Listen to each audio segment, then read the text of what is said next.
Hello and welcome to the FA Women's National League show, the weekly show where we look at everything that's happened in the third and fourth tiers of women's football in England. That's the Northern Premier, Southern Premier, Division 1, Midlands, North, South East and South West.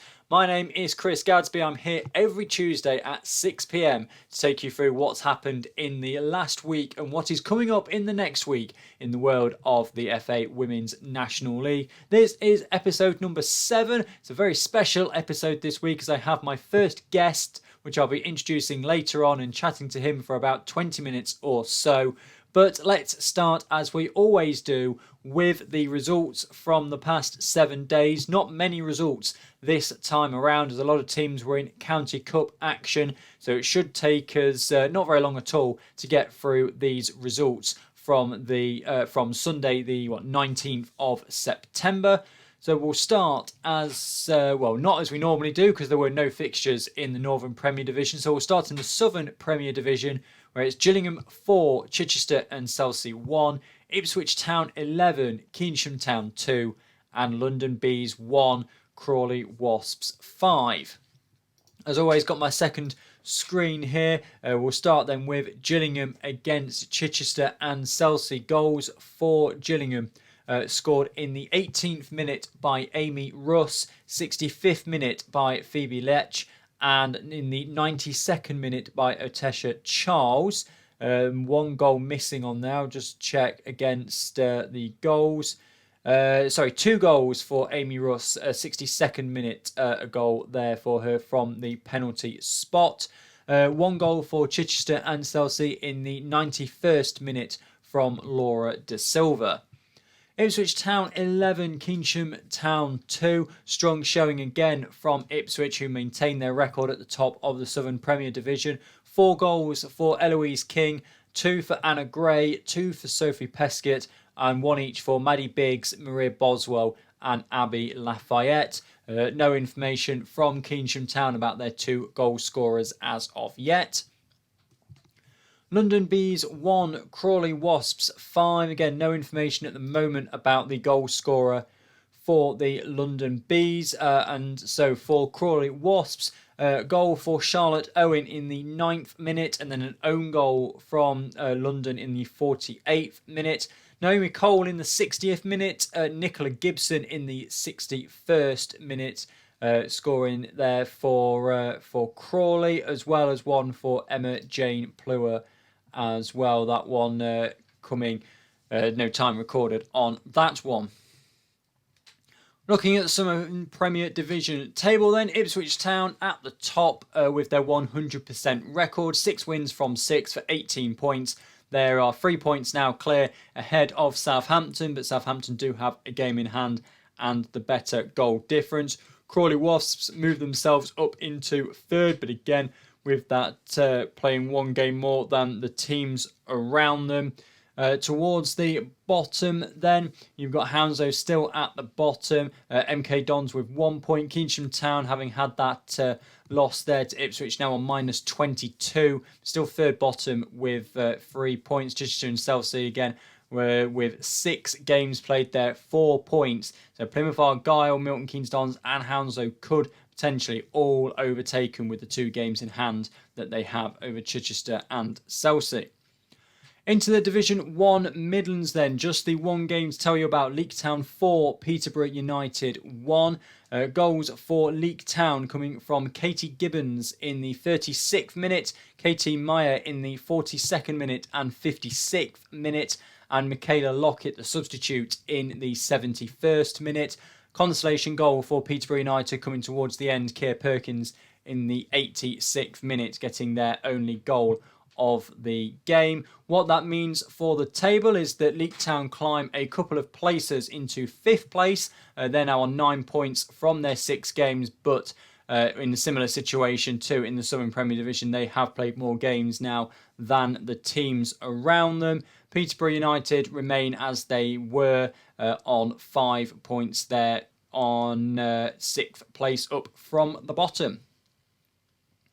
In Division 1 North, again, only the 1 game. Norton Stockton Ancients 0, Liverpool Feds 3. Liverpool Feds continuing their good start to the season, but unfortunately have not put any information up about that game on Sunday, which they won by 3-0. What it does mean, though, is that they have climbed to the top of the table by a couple of goals ahead of Leeds United. Norton and Stockton Ancients remain in 6th place with 6 points from 4 games for Norton and Stockton.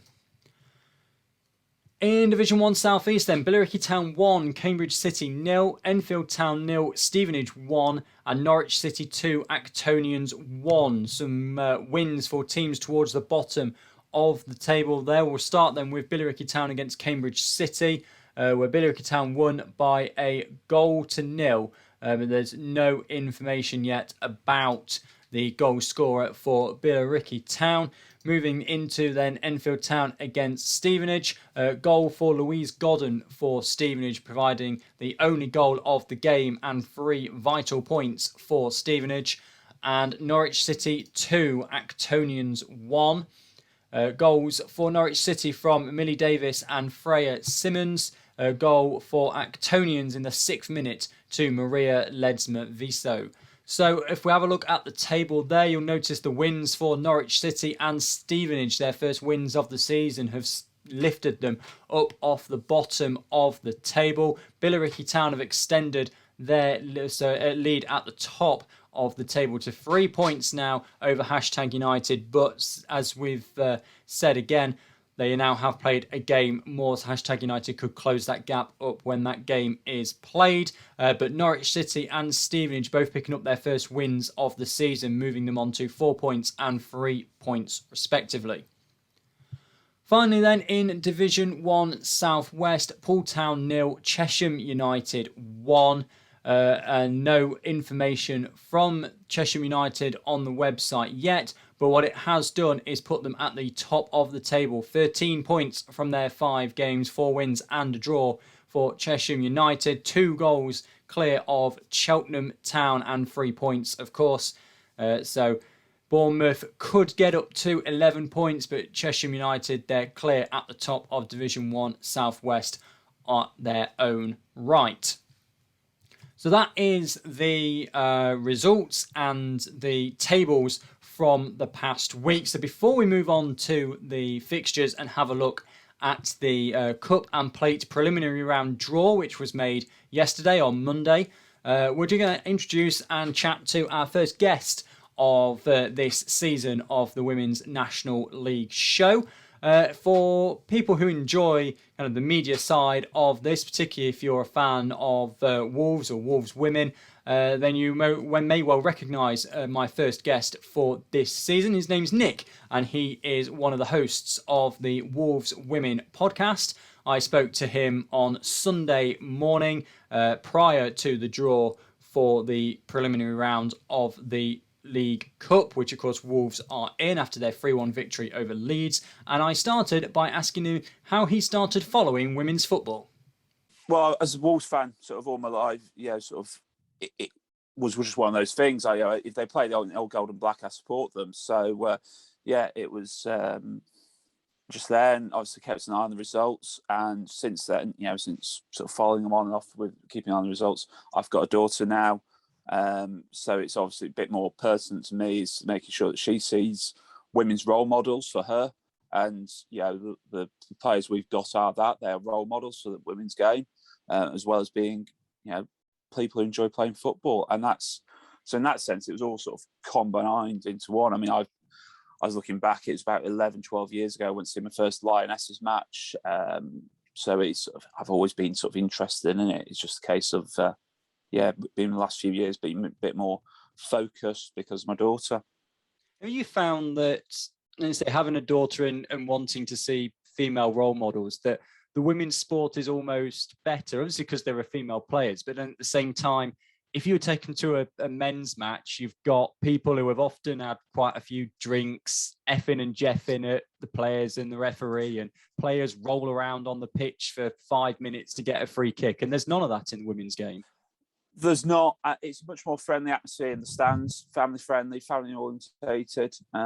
I mean, one or two of the players do know a few swear words, but no, but no, you're right. It's more family orientated, more friendly atmosphere, and certainly, I've taken the kids to men's games. You sort of, and you get that. What are they singing, Dad? And you sort of go, I'm not going to try and explain that one to you because I'll be in trouble when I get home and you start repeating that. Whereas, there's a very much if you get fouled in the women's game, you either bounce back up and get on, or you're down injured.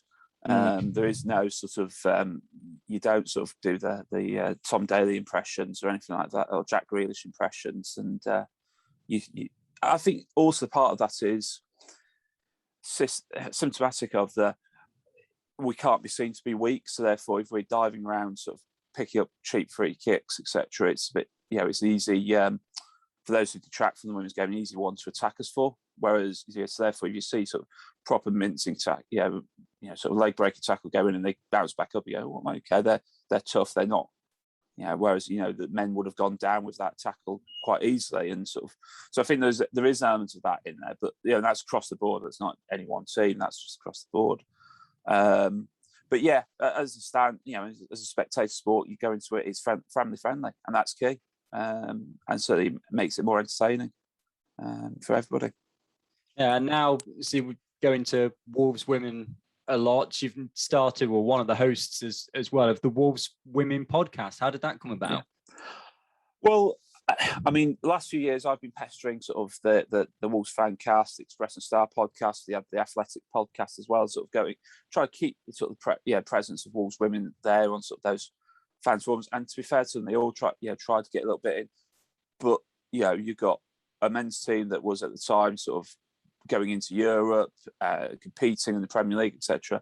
There was a lot to discuss in an hour show, and therefore Wolves Women was always sort of that little bit tagged on at the end. And a lot of the hosts would acknowledge they wanted to do it a bit more due diligence, but they just didn't have the time to do it in their shows. So in the end, it was just a case of, right, actually, let's have a dedicated Wolves Women podcast.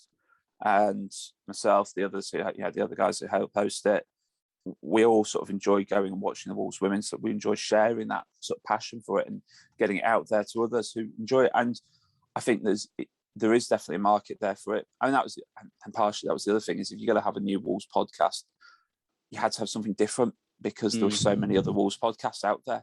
I count them on the two hands how many different podcasts there are and shows, all coming from slightly different angles. And it's like, no, let's have a separate one that actually covers just one thing. And it was great, and got a few other the other guys who are all sort of like-minded, passionate about Wolves women, and good just to chat through. And we've got different sort of angles to take from it as well, because it come from different age, background, experience, etc. So you got those who've done officiating, sort of young female player, and sort of people who do sort of other social media stuff as well. So you get sort of a range of views, which is great. It has a bit of debate about it, which is really good. Yeah. Then moving on then to the team and the season so far. One of the things I've written down in my notes here are, well, with a question mark, is potentially exceeding expectations. Kind of the first season in the Northern Premier, although you had done well, before then, and particularly on the FA Women's National League website, last recorded loss against Birmingham and West Midlands ladies, February 2019. I don't want to do Wolves a disservice, but is it a start to the season that's better than you could have imagined? I mean, I think, well, obviously we had one loss in the first null and void season. That was our last loss, but obviously that season got nulled and voided. Unfortunately, remove that loss from our record at least. I think that's the only positive you could get from that. I'm going to parrot Macca here to an extent. It's one game at a time. With our target was 20 points, etc. Yes, we all knew it was going to be tough. We all knew that we could, but we also all knew we could do something in this league. We'd had that good cup run. We'd been signing players with Northern Premier Championship experience, so therefore we knew we had the players to compete. It was just a case of where in the league we would compete at. And I think we've been lucky, unlucky with our first 6 league fixtures. When you look at it's Middlesbrough, Derby, them lot down the road are playing Tesco Carrier Bags, Fylde, Forest, and then Huddersfield Town. So you're looking at sort of 4 of the top 5 plus a derby. And I mean, it was ended up being a home derby rather than the away derby fixture. But that, it's sort of away Black Country derby rather than a home Black Country derby rather than away. But even so, so your biggest league fixture, one of your 2 biggest league fixtures, plus 4 of what are now currently the top 5, who were there and also there and thereabouts in the last couple of seasons as well. So in that sense, it was a really tough marker in the sand for us. If we got, I think we were sort of looking at if we could get sort of 9 points out of the first 4 games, we'd be happy. Wants to make sure we got a win against, West Brom. Beating Middlesbrough was a good one just to get started. But then the others, it was a case of let's see how it goes. That's Fylde, that's Derby, that's Forest. Tough games. I mean, and they were tough games. I was able to get to a couple of those, and they were really tough games. But we came out on top. I think there's a last couple of seasons we've dominated teams and put them to the sword ruthlessly, whereas this time we're having to be have a bit more grit and determination. So I think, sort of coming back to your original point, are we exceeding expectations? Not at the minute. I think give us so if we get to the halfway point of the season, we're still up around here, and we've got the 20 points on the board, then we're going to start thinking, are we doing more than, and everything that goes with that, and are we going to start dreaming? I think realistically, if I was to put money on it, I said at the start would be top 6.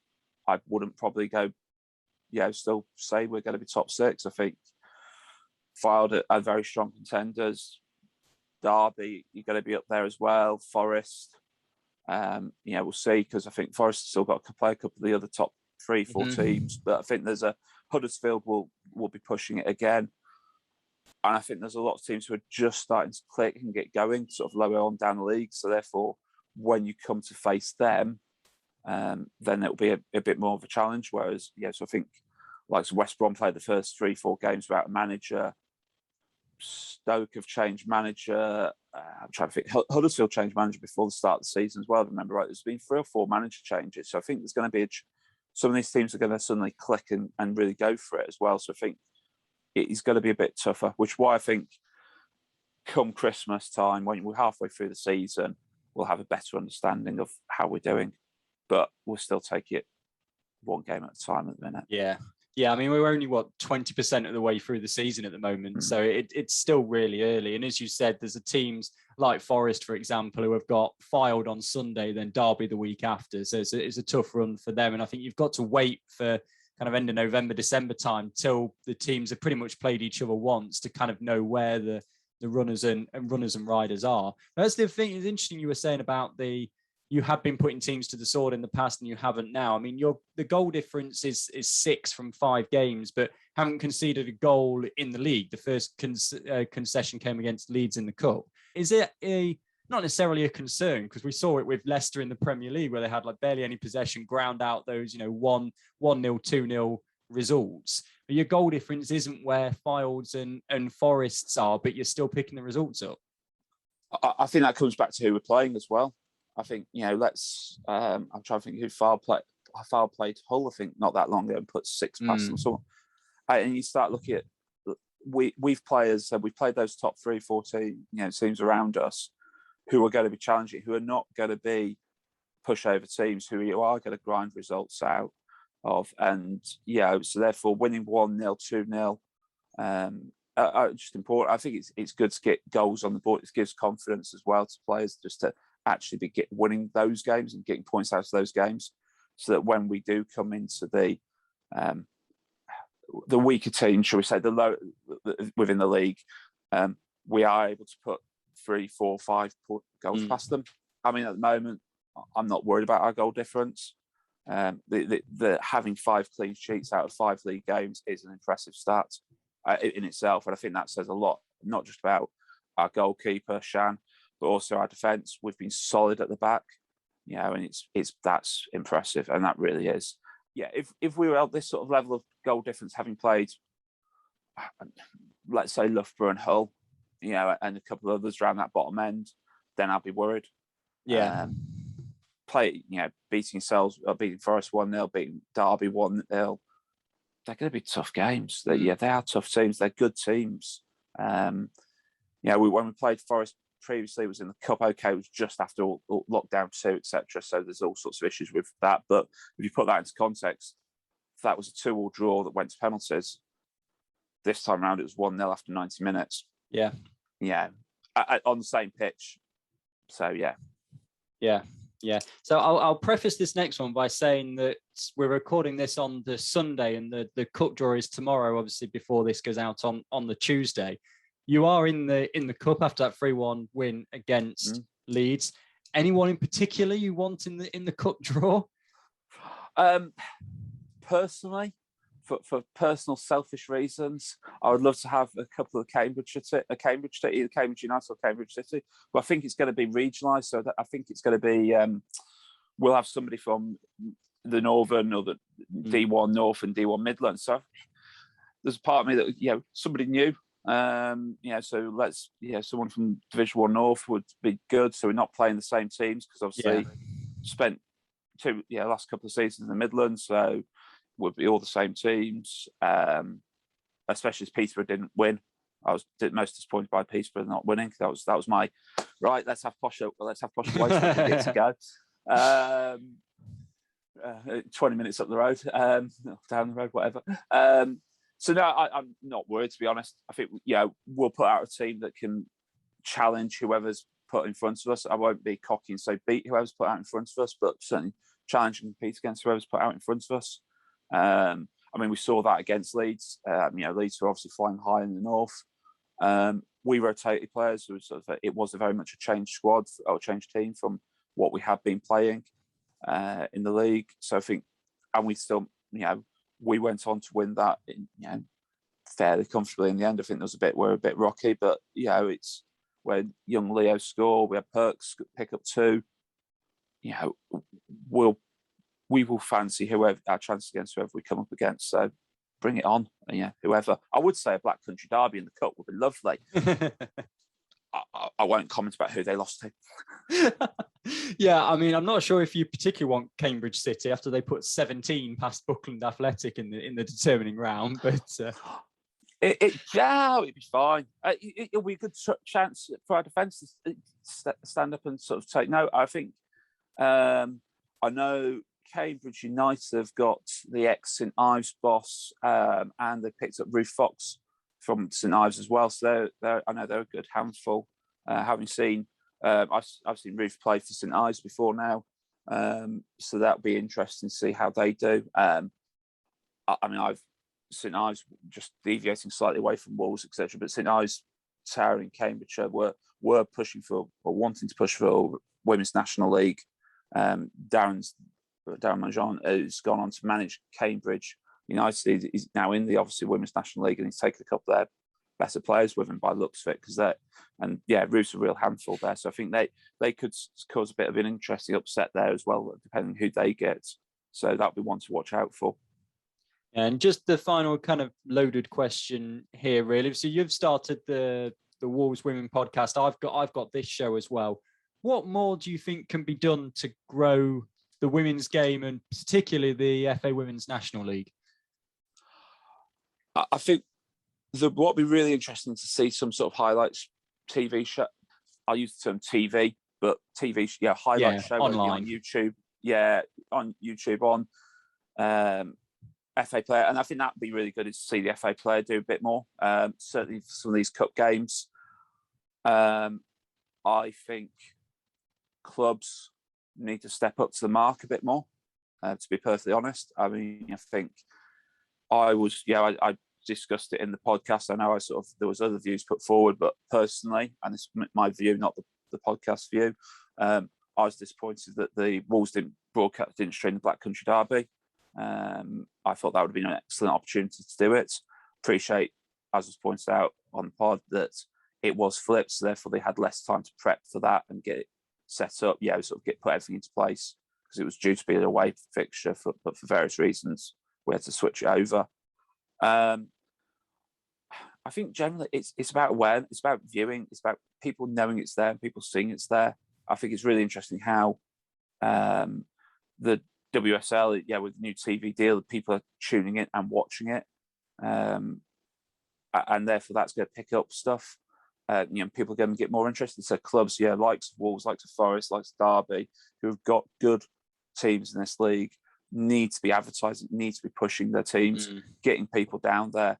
Because I'm going to blow Wolves' trumpet. Our fans are amazing. We're averaging something around sort of, even after only about 5 games, we're averaging a couple of hundred a game. Even if you part the sort of the Black Country Derby where we had over 650 people there, bar the game against Fylde where we had literally had the men's game kicking off sort of an hour or so later, so people were having to split from getting down to there and being up there. We've averaged we're over 300 people for every home game this season, league game that is this season. Over 250 plus for every bar the Fylde game for every home game this season. So I think in that sense, I think there is a bit of a Wolves fans are turning out for it. There's just that bit more. Let's get a bit more coverage. I think we need to see local newspapers, local journalists covering it in more detail. Be honest, I think so. That I think just the phrase is sort of, if they see it, they'll come. If they know it's there, people will come and watch it.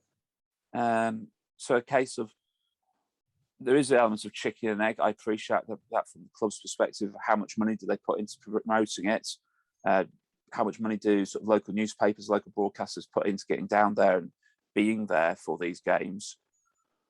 And whether they'll get much readership, follow back traction from it. But I think what's clearly demonstrated by the WSL coverage is the more you show it, the more people will read it and be interested in it, and more people will attend. And I think, big clubs like Wolves, who've got international fan base, not just from sort of the Mexican, fans of Raul, but those sort of expats who now live overseas, they want to see everything Wolves are doing. That is their connection with home. So it's another way to connect with people. And I think there's the huge marketability with women's football as well. Is it the fastest? Is it second fastest growing? It's one of the fastest growing sports in the world is women's football. It is one of the fastest growing sports in America in particular. Any football club that's trying to break America should be using all its assets. And I think that's one thing I would pick out is, some of these bigger clubs who are not necessarily in the WSL should be utilising their women's team as a way to break into into America. And I think that's, yes, it's very commercialising of it, but that's part and parcel of it. But particularly within the Women's National League, I think FA could step up, as I said, and sort of do more on the FA player. I think what would be really interesting is if next season somewhere along the line we could somehow there could be a highlights package dissecting some of these goals. Just even if they just put them all into one place with just an intro and this is the game. Boom, boom, boom. Here are the goals. This is the final score, etc. And sort of trying to condense and sort of clipping up some of the great stuff that is produced by clubs that's out there, just to put into one slot. So therefore, you don't have to go trawling through 12 different feeds or half a dozen different feeds to find what the goals and stuff like that. And it's interesting. Some clubs get out a lot sooner than others, which is your other problem. It sort of comes out in dribs and drabs. But yeah, maybe it's the end of the week thing. Sort of prep for next for this weekend's game, Friday night. Here you go. So you've seen all the games and goals from that previous weekend before you go into this one. I don't know, but that'll be that's beyond my IT literacy. So, but yeah, I think that would be the kit. That's the really big one that will go forward next. Yeah.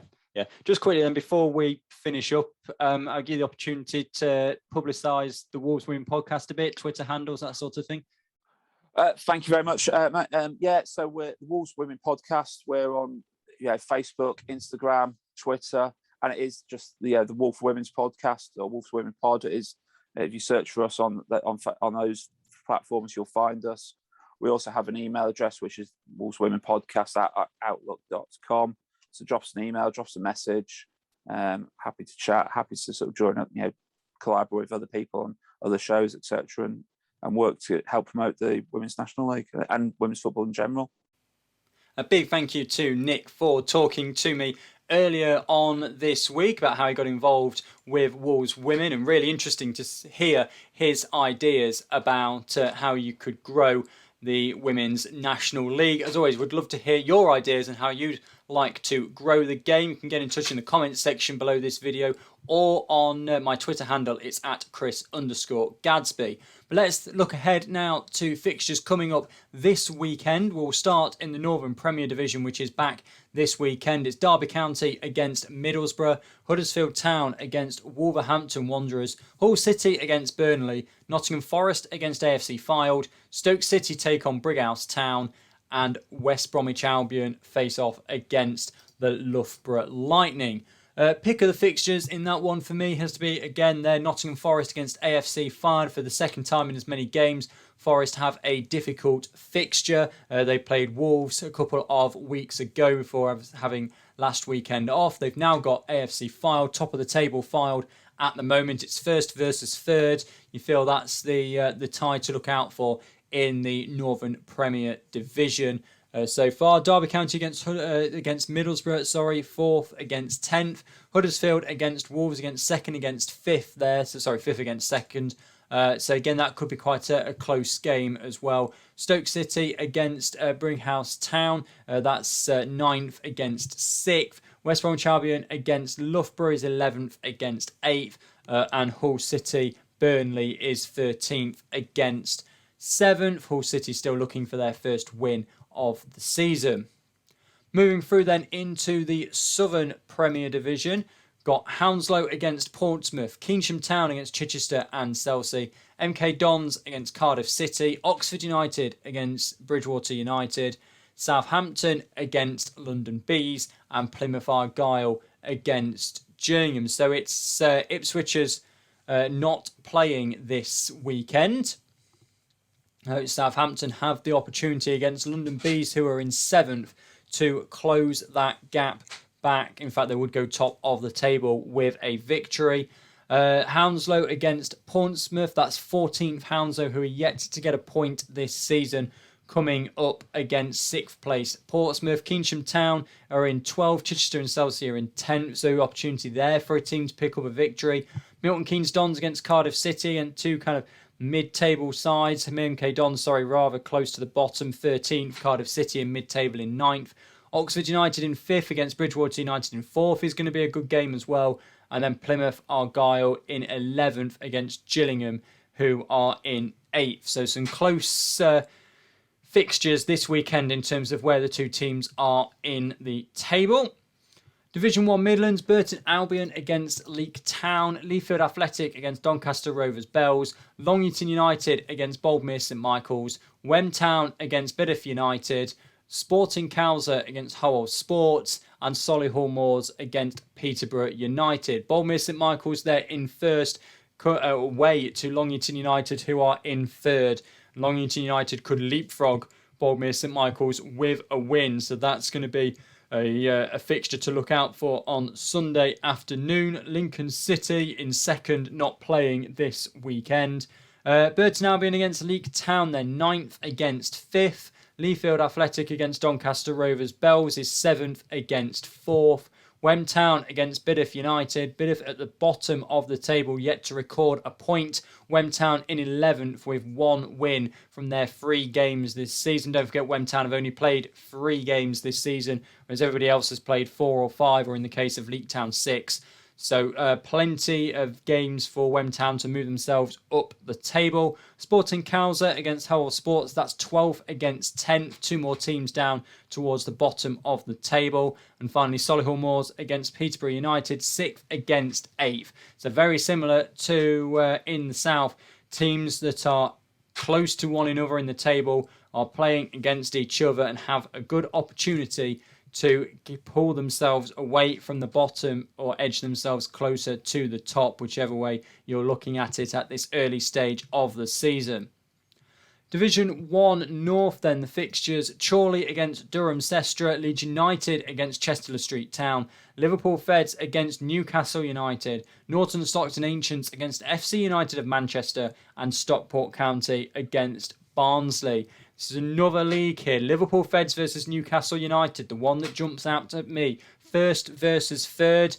Newcastle United again with a victory there could go top. Leeds United against Chester Street Town, that's second against 8th. So Leeds United might be eyeing this up as potentially a draw between Liverpool and Newcastle, get themselves to the top of the table by a couple of points.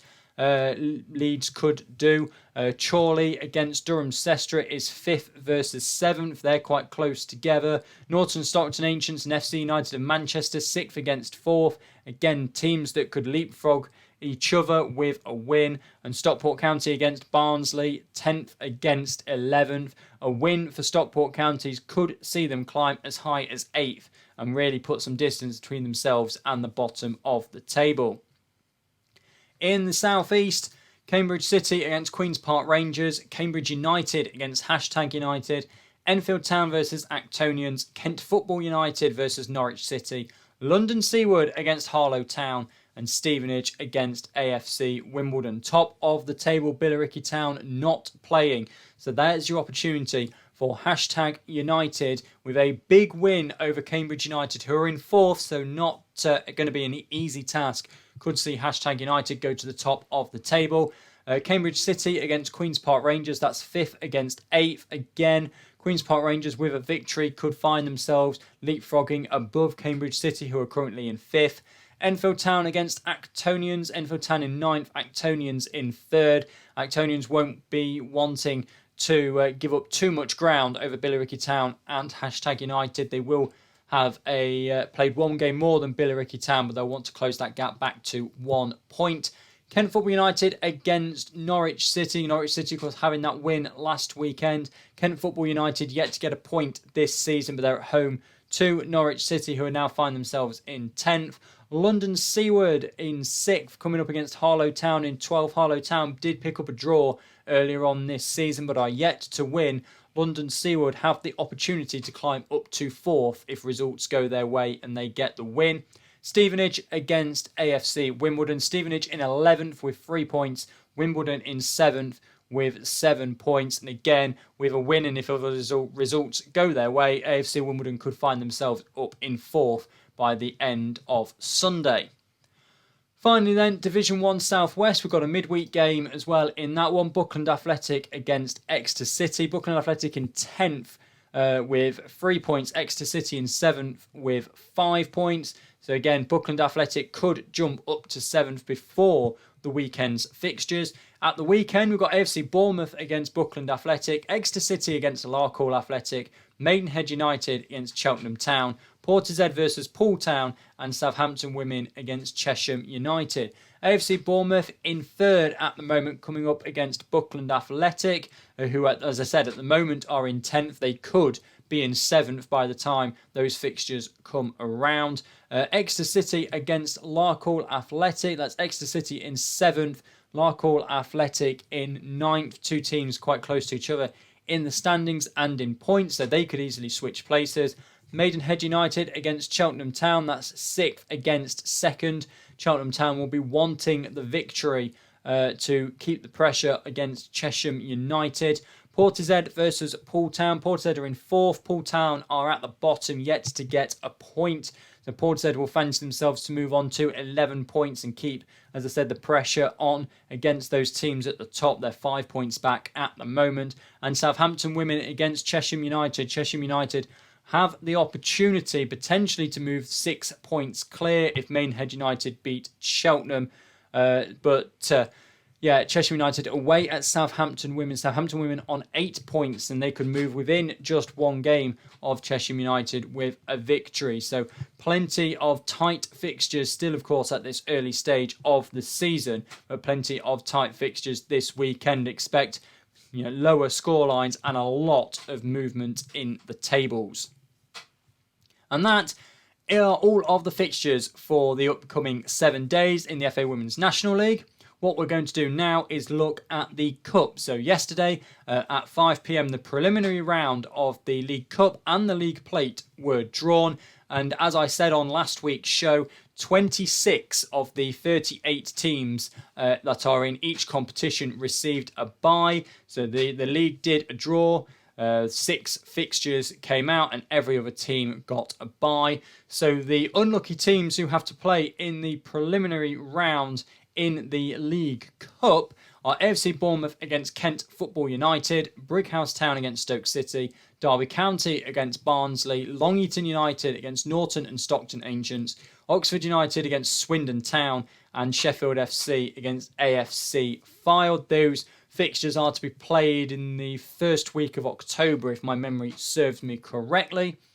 And in the plate, FC United of Manchester against Stockport County, Leafield Athletic against Solihull Moors, Maidenhead United against Queen's Park Rangers, Norwich City against AFC Wimbledon, and Sporting Cowser against Peterborough United. Again, those to be played in the same week. And that will just about do it for this episode of the FA Women's National League show. And big thanks to Nick for joining me as my first guest this season, hoping to get some more guests on throughout this campaign. And as always, a big thank you to you for watching and giving me support on this show. Can be keeping doing it as we get nearer to Christmas, and hopefully, the league tables will start to show who the runners and riders are this season. As I said, hoping to get a lot more guests on and help to continue to grow the FA Women's National League as best we can. If you've got any suggestions on how the league would grow, it'd be interesting to hear your thoughts. I'll read some of them out in future episodes. But as always, thank you very much for watching this week's. If you could like and share the video out as much as possible so we can reach as many people as possible, that would be absolutely fantastic. If you've ever want to contribute to the show, my Twitter messages are open at Chris_Gadsby. But thank you very much for watching. Stay safe, enjoy watching your local women's football team, and goodbye.